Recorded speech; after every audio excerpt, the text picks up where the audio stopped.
happened. We were greeted as liberators, and then we saw a massive, bloody, dangerous insurgency begin. And it wasn't, frankly, until we were able, in 2006, with the surge, to adopt a counterinsurgency strategy that we were able to, frankly, turn things around. Okay, but here's why you're wrong. We weren't greeted as liberators. We were greeted in a way that was tentative. Now, did you see this? Yes, it is. No, it's you not. saw the statue came down. You know how many people were out there? You know how many people were out there when the statue of Saddam Hussein came down? Do you know how many? Do you know how many? Yes, I do. A couple of hundred. Not thousands. Baghdad is a city of millions. A couple hundred. And then right after the statue came down, the armories were looted, and the terrorists went in and they took all of Saddam Hussein's arms. Okay? Look, because our government wasn't expecting that. I know how much you care about no spin. Right.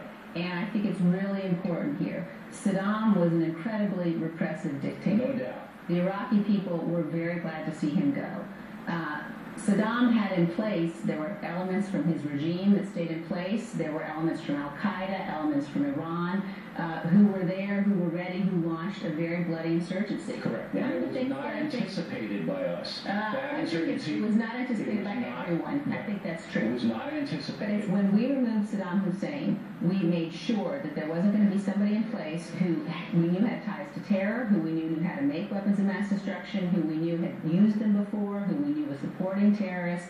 We also, by the way, as soon as Saddam was gone, got a phone call from Muammar Gaddafi, who didn't want to be next, who gave up his nuclear weapons. There were good things I think that the notion that we now have in the heart of the Middle East a democracy that is not supporting terrorists, it's not perfect, but it is a huge accomplishment of the Bush administration that we liberated all those people and the people in Afghanistan. And I think it's just flat wrong for you to call it a deficit. Okay, and I disagree in the sense that it could have been done in a different way. I would have the same result. Which way would you have gone? I would have Saddam and said, hey, you ought to think about that. I would have gone the Bush the elder way, the president's father, and I would have strangled them with a blockade. I would have no-fly zoned it as they've been done, and then when the drones were developed, look at the reports that were done by the Iraq Survey Group, for example. It was clear when we came into office in 2000 that Saddam was a threat. That he had, between the time of the first Bush administration and this Bush administration, completely ignored 16 U.S. Security Council resolutions,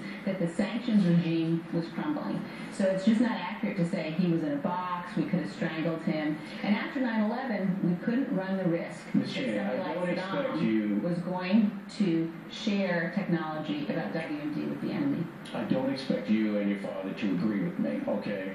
But the blood and treasure the United States spent in Iraq has now come back to our country in a very negative way. We need more time, and I feel confident that I can convince you of the rightness of my position. I thank you for coming in, Ms. Cheney. We appreciate it. Thank you. Good to be here.